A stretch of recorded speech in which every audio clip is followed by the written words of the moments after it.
And now I'm excited to introduce our presenters for this evening. Vicki Brett Gack is a writer, blogger, master certified vegan lifestyle coach, whole food plant-based culinary instructor, and certified personal chef, trained in nutrition for a healthy heart, in dietary therapy for reversing common diseases. She is also Forks Over Knives plant-based certified and holds certificates in plant-based nutrition and in wellness counseling. Connect with Vicki through her Ann Arbor Vegan Kitchen blog at annarborvegankitchen.com.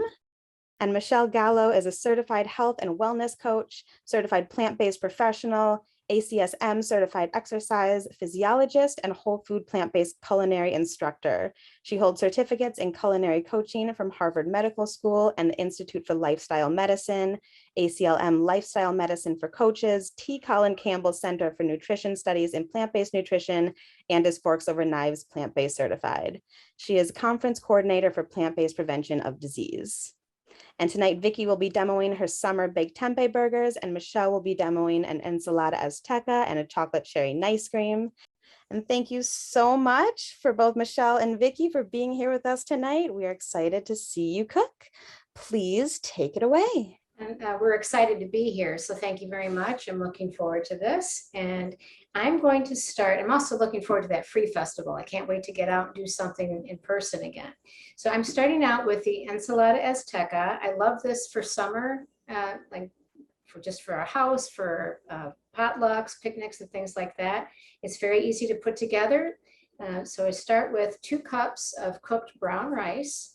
I usually use Lundberg Organic. Put that in. If you don't feel like cooking or it's been so hot and you don't want to heat up your kitchen, you can always use the frozen brown rice. That's very simple. I've got 2 cups of black beans that I've drained, rinsed and drained.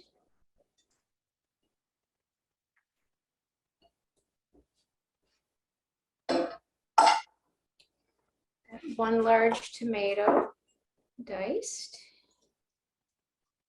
It's a very colorful salad. It's got a lot of textures. It's very appealing. There's some crunch. There's some smooth items. So I've got mango. The kind I bought is now getting kind of near the end of the season, so they're hard to find. But you can also use the frozen mango chunks. That's very easy to do. But I just want to show you a little tip for dicing the mango. So I sliced it, and you get a nice sturdy glass. And you just run it down the edge of the glass like that. And you get a nice clean peel there and a nice easy piece of mango to dice. So I like doing it that way. And I've got 1 bell pepper. Now the recipe calls for green bell pepper, but you know, the green peppers are underripe a bit, so if they don't agree with you, that might be why. And so I like to use either any of the other colors. This one's an orange one. And I've got avocado. If you're trying to avoid the fat, you don't need to use that, but it's a whole food fat. I think it adds a lot. The recipe does call for corn. We have corn allergies in the family, so we don't use it. But if you're going to use it, I suggest using a fire roasted corn because that adds another layer of flavor to it. I have jalapeno seeded, and take the rib out. And I always caution when you're doing this to be careful you don't get the oils in your hand. You might want to use a glove. And another little thing is maybe make sure your dogs are not near you, because mine like to grab anything that gets anywhere near the floor. And one of them got some oil in her eye one time. So just like to point that out. And then I've got red onion, lots of antioxidants in this salad. And it's a salad that you don't have to be plant-based or vegan to enjoy. A lot of people really like this. And then another, the cilantro, which people love or hate. So if you don't like cilantro, you can just use parsley. And that's pretty simple. That's everything. So I'm going to mix it up, and then I'm going to make the dressing.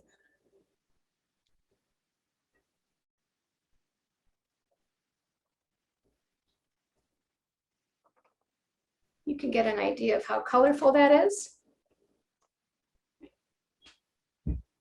So for the salad dressing, 1/3 of a cup of, it calls for unsweetened rice vinegar, but if you don't have it, apple cider vinegar is a really good substitute for a lot of vinegars. It works really well, so that's something that I'm using. I use frozen mango for this because I'm not as concerned about having even cuts for that, so I just use that, let it thaw out. Lime juice.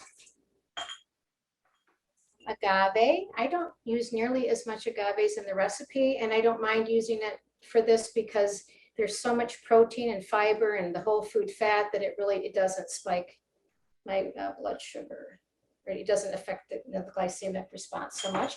And then this is the grated ginger. And if you're going to grate ginger, you might as well grate all of it and then just put it in the freezer. The rest of it freezes really well. And I'm going to just process it now. If I plugged it in. There we go.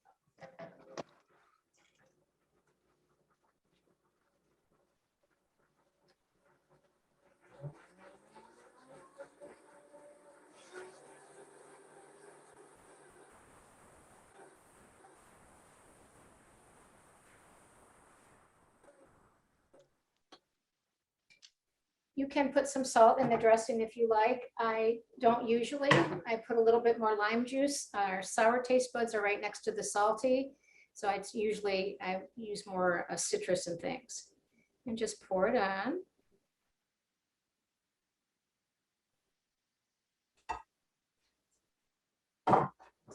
Give it another mix. A little bit of ginger really adds a nice kick, and it's nice, tasty. If you do buy the frozen mango, you can just make a nice mango sorbet really easily by blending that in either the Vitamix or the food processor, and it makes a really great little dessert. You don't have to measure anything, you just put it as much as you want in.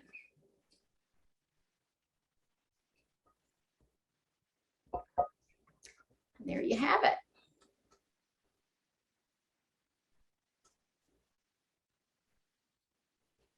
Vicki? It looks beautiful, Michelle. Thank you. So now we're going to make the burgers, and these I call summer baked tempeh burgers. And these are really nice and easy. Everything kind of goes right into the food processor, and we just blend it all together and then we bake it. So here's how we start. I'm just taking 1 clove of garlic, and I'm just going to initially stick that first into the food processor so that it does my mincing for me. So I'm going to start with that.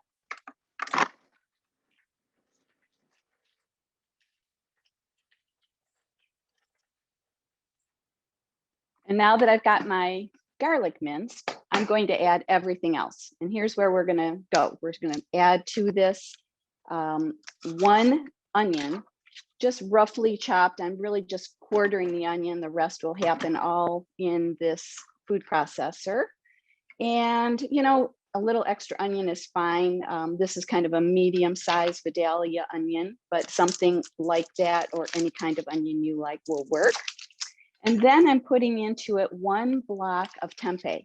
I just got this at Trader Joe's, so it's just their standard organic 3-grain tempeh, which is a fermented soy product, and makes a really nice kind of almost meaty-like texture for a burger. And I really like these. They're really handy to have freshly baked, or just stick them in the refrigerator, any leftovers, and they freeze very well also. So it's nice to have for those nights where maybe you don't have time to cook, to just grab one out of the freezer. So we've got our garlic, our tempeh, and our onion. Now I'm adding 1/4 of a cup of flaxseed meal that is already ground, and 3 tablespoons of balsamic vinegar, or really any interesting flavored vinegar that you like would also be fine. And to that, I'm adding 1.5 tablespoons of Bragg's liquid aminos. You could use the coconut aminos, or you could use soy sauce or tamari. And then I'm adding just a tablespoon or so of just a yellow mustard. Again, you could add a different mustard. This isn't an exotic kind. It's just the plain kind. And this works well, I think, in this burger. So we're adding that. And then I'm adding just a dash of Creole seasoning, which is actually it's a Cajun seasoning. It's just this, it has salt and pepper and chili and garlic in it. You wouldn't need to. You could add a dash of salt and pepper if you wanted to, or you could leave that out. And the first thing that we're going to do is actually make sure that the oven is at 400 degrees so that you're ready to put the burgers in. But those are all the ingredients. Now, I'm adding something that's not in the recipe just because I happen to have them on hand. I bought a 6-pack of jalapenos. And so I'm adding a jalapeno just for a little bite. Wouldn't have to. I'm pulling, and again, I am adding that. All the grinding will happen with the food processor, but we're just sticking that in just for a little bit of extra interest and flavor. And now I'm going to put the top on and make a little bit of noise for a second. I'm going to pulse this rather than blend it. You could kind of grind it to the texture you like. I like a little bit of texture so that it's not entirely smooth, but mostly blended. So you'll see how this looks in just a second. We'll pulse it for a couple of times.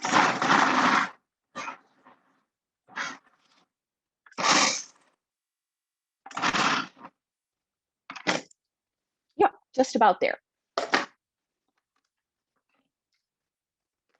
So now I'll take the blade out for safety.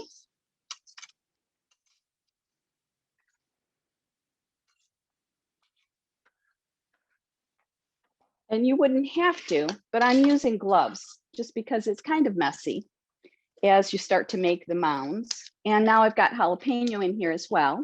So that way we'll make sure we don't cross-contaminate here with touching my eye or anything like that. So I'm just going to now take this batter of the burgers, which is this texture right here. Kind of like a meatloaf type of texture. You can pour the whole thing out onto a board and then make little mounds from it, but I'm just going to grab little handfuls and I'll just move my pan so that I'm working right here. And I'm going to just put little mounds, about 6 of these generally. And as I go, I'm making these mounds that are kind of like, you know, half of a tennis ball. And I'm going to go back and use whatever is left over to make them as even as I can. And that just helps to make the baking work well. And I'm not bothering to turn these into burger shapes at this phase until I feel that all of them are fairly equal in size. And I won't worry too much about making them perfect, but I want to just make sure they feel pretty close to about the same size. And now that I've got them in to a shape that they feel pretty equal among the 6, I'm going to begin to flatten them out. And I'm using 2 hands to sort of flatten and keep them rounded on the edges at the same time. And I'll show you what this looks like in just a second when I'm all done. And the smoother they are along the edge, the easier it is midway when we're flipping. So sometimes I don't take a lot of time at this step. It's not super important, but they're a little bit neater when you pull them out of the oven, when you have made sure that each of them is pretty even along the edge. So there we go. I'm going to pull my gloves off now. And the pan looks sort of like this. This is a nonstick griddle that is actually oven safe. So I'm going to bake it on this pan at 400 for 18 minutes and then flip it for another 7. But because I wasn't sure we'd have time for that process, I did bake a batch ahead an hour ago. So I'll show you what those look like. out of the oven. They look like this. And you could bake them on parchment paper rather than on a Silpat or silicone liner. But I think they do release a little bit better as you're flipping them if you do put them on, either something nonstick or a silicone mat. And then that's the burger. So we've got this delicious burger. And what we do at this point is just kind of pile it up. So I'll show you what I do. I like to serve this open-faced. So I'm not having a top, although you could, but I like it just using kind of a half of an Ezekiel muffin, baked or toasted. And then on that, I like to put, just kind of layer up as many toppings as I can find. It might be pickles and mustard. Today I'm using a little bit of tree line cheese, which is a soft plant-based cheese that's made from nuts. And you could use like a Kite Hill cream cheese. So to that, I'm going to put a little bit of mustard on top of that. You could, as I say, add pickles. You could add anything you like. Lettuce and tomato, certainly. We'll add now to that one layer of a little bit of lettuce. And then on top of that, I'm going to put one of my burgers.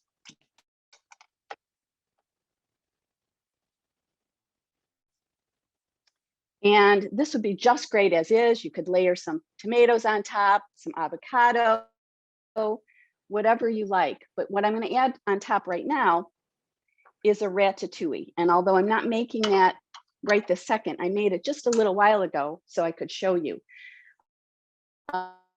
We're sharing a recipe for this. You could add a salsa, in fact, on top as well. This is kind of a variation on that. It's a French stew. And a ratatouille, it's nice this time of year with the kind of vegetables that are coming in the garden. This is made with, and again, I'm sharing the recipe, and it's on my blog as well, but it's starts with onions and garlic and zucchini, bell peppers, whatever color you like. I used an orange bell pepper today because that's what I had. Zucchini, as I mentioned, yellow squash if you want. Eggplant is good in this. And then a little bit of seasoning, salt and pepper, or a little bit of cayenne pepper if you like, some fresh basil or any other herb. And it's just really a delicious condiment to add to any kind of dish, but especially nice, I think, piled on top of this burger. So we're going to just add a little bit of this to kind of show how nice it is with these flavors are just really lovely on top of the burger.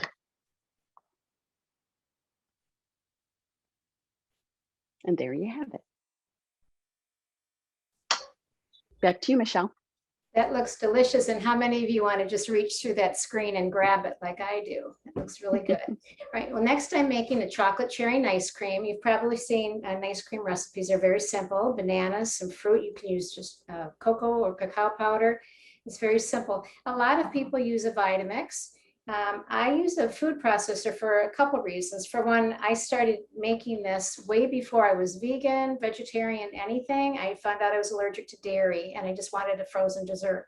So I started just blending frozen bananas and cherries. And I've been doing that since last millennium. So I also want people to know you don't have to just run out and get a Vitamix. Those are very expensive. They're wonderful. I love mine. But it's also, you don't have to have it. It works very well in the food processor. So I recommend, like when you peel your bananas before you freeze them, it's nice if you cut them into coins that are a little smaller, you don't have to, it doesn't take as long to freeze. It doesn't take as long for them to break down. If you are trying like a little bit hesitant with the banana taste, you can put a little extract in there too. But it's just nice. I put them in a single layer when I'm freezing them. Otherwise, they'll clump together and that makes things a little bit more challenging. And like I said, okay, so you can use a lot of different things. I like cherries. It kind of reminds me of the cherry Garcia, but I also use blueberries a lot. If you're trying to cut back on fat, you could just use cacao powder or cocoa powder. You can use chocolate chips very easily, but when I preferred it to chop or grate my chocolate, because the thing that makes chocolate chips so great for cookies, they hold their shape, and they do that because they have stabilizers and a waxy stuff in them. So that doesn't yield itself as well to a frozen dessert. You kind of get that taste in your mouth, or the feel. So I just chop mine or grate it, and then I have these 3 things going. I don't use as much milk. Where did I put that milk? I have a little bit of plant milk. I know a lot of times when people are making the Vitamix, they'll put it all in at once, but I like to just see what I need. They've softened a little bit. I like to use the least amount of the milk as necessary. I'm gonna do that. Just 1 second here. What did I do? Vicki knows me. There's usually some, oh, here it is. Okay. All right. So I'm going to put everything in. We'll just empty the fruit. I'm saving a little bit. I've got some other cherries left out because I want to be able to put those in at the end to make the chunks of cherries. I do want to say, if you are going to do this in your Vitamix and you're tamping it, which you have to do, be careful, because if you keep this down, you can shatter your blade. Happened to me, and Vitamix will usually give you 1 free new tamper, but you need to keep it moving so that doesn't happen to you. You're going to get loud here. A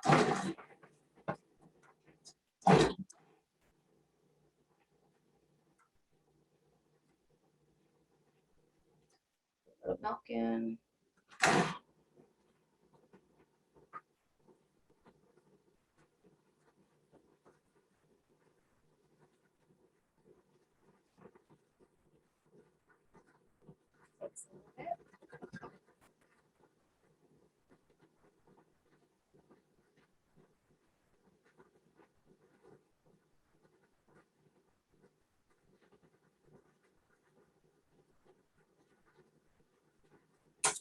Just going to scrape the sides down and mix it up a little bit.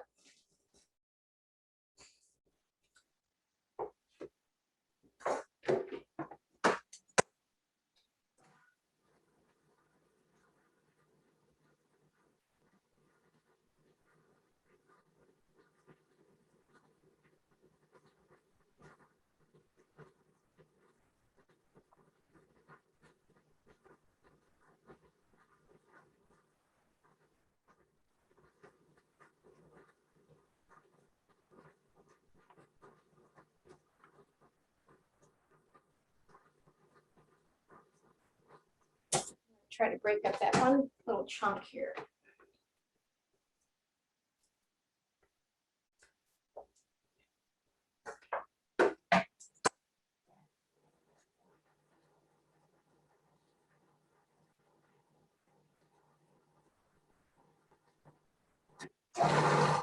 Okay, now I'm going to add, I chopped up some cherries, about 1/4 cup. Put those in.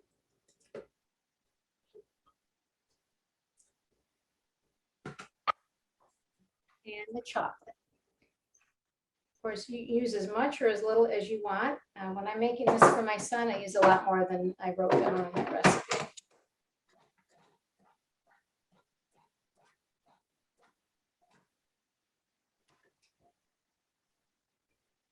I'm emptying my food processor out. I put my finger in. I think Vicki did that too. And carefully take everything out.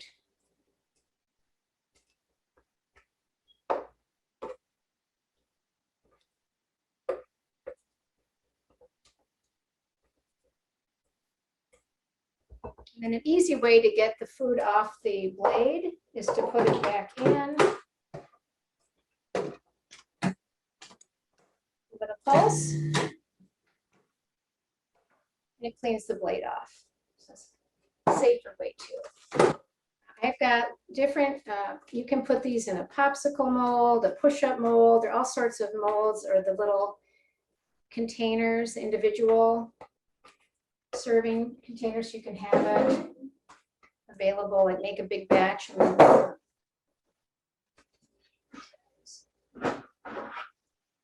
These are really nice scents to have. And then you can just see, that went kind of fast. Okay. Chocolate cherry and ice cream. Like I said, you can use, if you don't have ripe bananas, because sometimes, when you really want, if you want a green banana, they're all yellow spotted. When you want a yellow, like a ripe banana, it seems like they're all green. Ever happened to you? They're just the sea of green bananas. So it doesn't work with the super green, but if you just have a yellow banana that you're trying to ripen faster, rather than trying the bags, putting them in paper bags, you can just put them on a lined baking sheet, unpeeled. You want the whole banana, and you set the oven for about 300 degrees. And keep an eye on it because they go quickly and they'll ripen. They'll get darker. And if you're making banana bread, it works perfectly. They'll get black in about 10 minutes. So that's just a little trick. And like I said, you can use any kind of fruit you want. You can just leave it with chocolate and some vanilla extract. If it's too banana tasting, you can put a little more extract in. But this is just a very simple, quick dessert. We love it. So I hope you'll give it a try. You can see it in the little cups. You can see the chocolates and the cherry specks in there. That's it. Got that.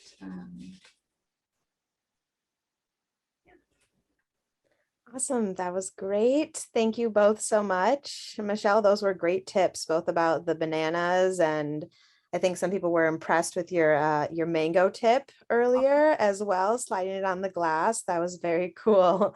I've never done that myself, but I definitely have to try it. Make sure it's a sturdy glass. Yeah, definitely. Definitely. You need to shed blood when you're cutting up your mangoes. Right. Absolutely. Actually, Monica asked if Michele, if you could just repeat your trick for ripening bananas one more time. Oh, sure. You take a baking sheet and line it because they have a tendency to ooze. So you put it in the oven at 300 degrees and you just put the whole bananas. You don't want them peeled. You want them in the skin, and you bake them for about 10 minutes. Keep an eye on it. 5 minutes, 10 minutes. Just keep an eye on it for how dark you want them, because they can't be completely green, but they can be yellow and they'll get nice and ripe. Very nice. That's a good tip. Monica says, thank you, Michele. You're welcome, Monica. Okay, well, if anyone has questions, now's the time to ask. Go ahead, ask in the chat. We do have a couple questions already.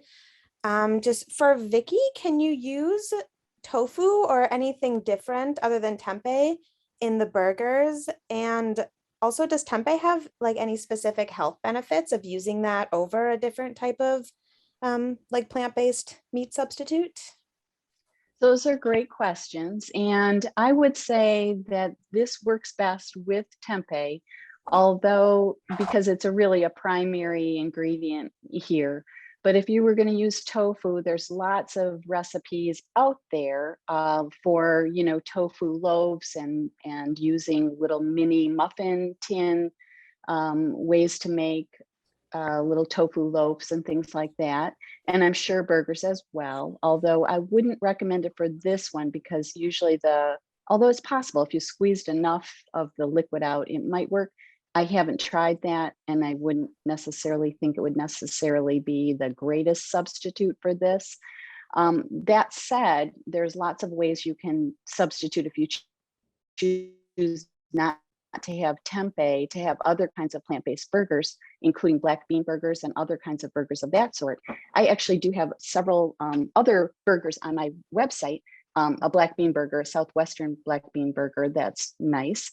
But the tempeh kind of, because the protein sort of sticks to itself and it binds, it creates a really nice burger that I would be a little bit nervous about the tofu not necessarily holding together, but the flax maybe combined with it might work. I don't know. I guess we'd have to experiment. I haven't done that. So look around this recipe. If you're not using tempeh, maybe look for one of the other kinds of recipes out there for alternatives. And as Sure. someone with a wheat allergy, I just want to say that if are you gluten sensitive or celiac, be sure you check your tempeh label because some of them do have wheat in them. Absolutely. Good tip.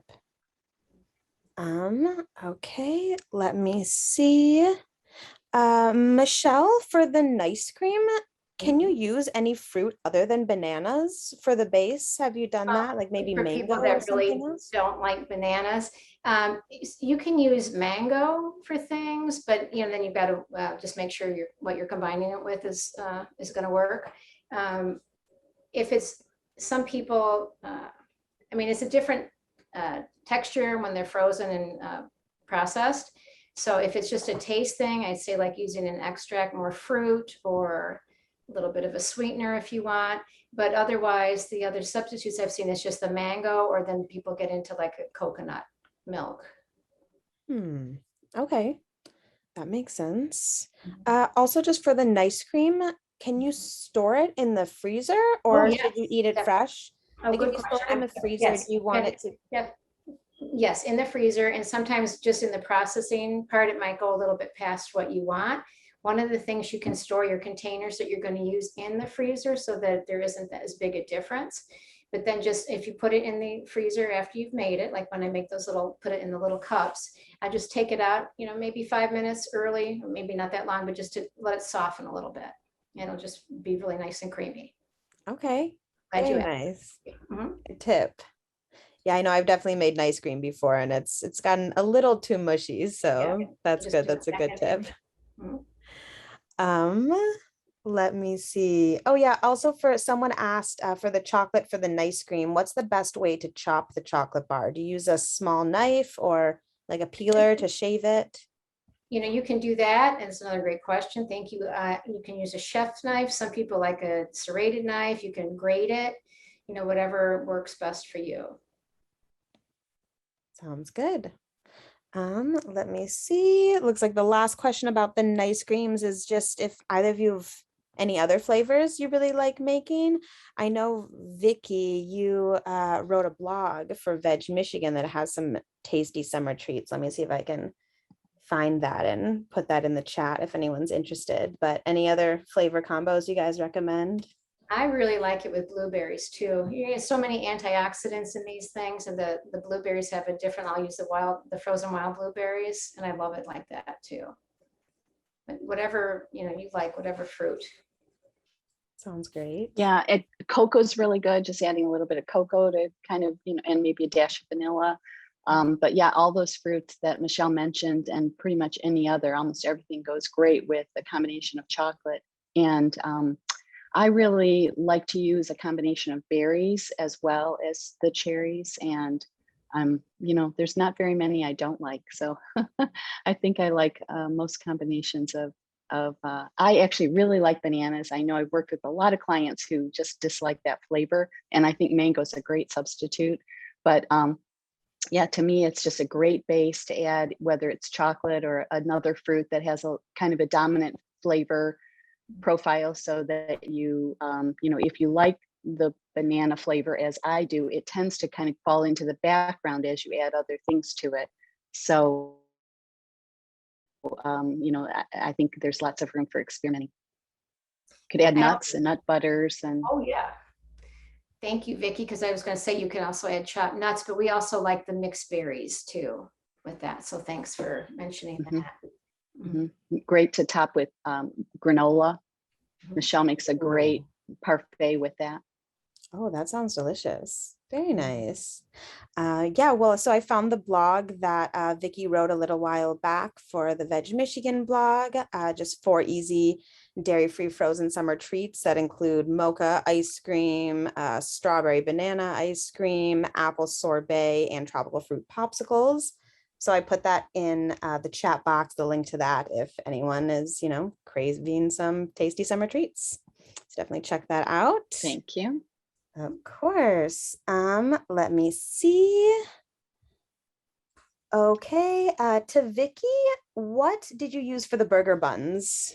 Do you have a favorite? So what I used was actually an Ezekiel, or Food for Life is their other name of the same basic brand, but I used an Ezekiel English muffin. You could use really any kind of bread or wrap that you like, or even a lettuce wrap, whatever kind of bread you like. But I love the English muffins. The Ezekiel muffins are kind of a staple in our family freezer. I keep them in the freezer. I microwave them for 30 seconds or so with a little bit of wax paper on the muffin, just to be able to kind of rip it apart in half. And then I toast it kind of nice and crispy. And I know probably people eat the Ezekiel English muffins and breads without toasting, but I really like them better toasted. So I love that crunch along with the kind of, sort of creamy texture that, and I guess it's a little bit of, sort of, again, kind of meaty like texture that the tempeh burger brings. And then with all those contrasting flavors of condiments and toppings and crunchy lettuce, and it becomes kind of a fun combination of possible mixtures, and they're all really good. Absolutely. So that's the answer, is Ezekiel toasted English muffin is my favorite. I've only ever had their bread. I haven't had their English muffins, but that sounds great. Are they available at like most grocery stores? Yes, Kroger. They're available at Kroger. They're available at Whole Foods. In the Ann Arbor area, they're also available at Arbor Farms. So yeah, it's pretty much of a staple, but you don't find it with the bread. You'll always find it in the freezer. Okay, good to know. Let me see. Oh, just another quick question for Vicki about the ratatouille. Do you saute or bake it? So that's a great question, because I actually have done both, and I used to pan saute it, and it actually might be slightly faster that way, but I like the hands-off version of sticking the whole thing in the oven. And what I do, and I'm just pulling out this English muffin to show you, this is a different flavor of Ezekiel. This is a cinnamon raisin. I used a sprouted grain for the other that you saw with the burger, but this is how they come in a package like this. It's orange, the package that I'm using for my burger. But back to the ratatouille. So I discovered that you could just bake it and be hands-off and put all of the vegetables that I mentioned. So the onion, the garlic, all the squash, the bell pepper. I added a jalapeno today because, again, I had that. I've got fresh basil growing on my porch. So I kind of used what I had handy. I have done, use different vegetables, but I stuck the whole thing, all of those cut up vegetables, starting with I just layered the onion, garlic, and everything on top, threw it all in the oven for 45 minutes at 400. Then I pulled it out. Sometimes I kind of scrape it, the pan. I didn't even do that today. And then to that, I added a can of fire roasted tomatoes and just kind of stirred that in, added a little bit of seasoning, and threw it back for 15 more minutes. And that was it. So it was really hands off. I could do other things while it was in there, and not a lot of care. And then now you've got this really lovely, mixture that is just, it's a really, let's see if I put this in a little glass dish or on a platter here to show you a little bit more what this looks like by itself. Then I added fresh basil at the end, mixed that in. So it's kind of a very thick vegetable stew that's very nice as a side dish, heated or cold, added on top of any kind of a sandwich, veggie wrap, or with hummus over the burger, on top of pasta. It's really versatile. So it's really nice to have this time of year when all of these vegetables are so abundant, but it's a nice stew any time of year. So. That's awesome. That looks delicious, I'm sure. We all wish we could try all of the food you guys have made. Yeah, those are the best kinds of recipes. You can just throw it together, leave it in the oven while you're doing other stuff. I love it. Absolutely. It's my favorite. Hands on. Okay, let me see. Last question about the burgers. It seems someone just asked, how do you reheat the tempeh burger once you defrost it if you don't eat them all immediately, of course? Yeah, so that's a great question. It makes 6, as I mentioned, so we usually have a little bit left over, and you do freeze them or refrigerate them for a few days. Any extras, today I have a double batch, so probably some will go into the freezer. But you can actually air fry these if you have an air fryer for just a couple of minutes, just to heat it up and get it a little bit extra crispy the next day. You can microwave it for half a minute probably. You could put it in a saute pan and heat it that way, could put it in a toaster oven. So it's just a matter of making it warm because it's already cooked. Awesome. Sounds good. Yeah, I've been meaning to get an air fryer. Do you have one yourself or I just know it do. works? Yeah. Michelle and I both love them. I used a Philips for some time, and actually, and we have multiple, I've ended up with multiple. So anyway, now I have a Philips that I've enjoyed for quite a long time. And I also ended up recently ending up buying a Breville toaster oven that also air fries, which has they don't work the same way. One has, I would say one is better at air frying, but one makes the Breville, you can make more food at the same time, but it is slower, a little bit slower. So I would say that they both have their advantages. Okay, very nice. I gotta find the one that works best for me. And Olivia, do you have an Instant Pot or any electric pressure cooker? I don't. I have like a pressure cooker on the stove that my husband uses. Well, But it would work for that, but there is a Mealfie has an air fryer that fits inside or on top of a pressure cooker as long as it doesn't spray. oh, And that works. It doesn't take up much space at all.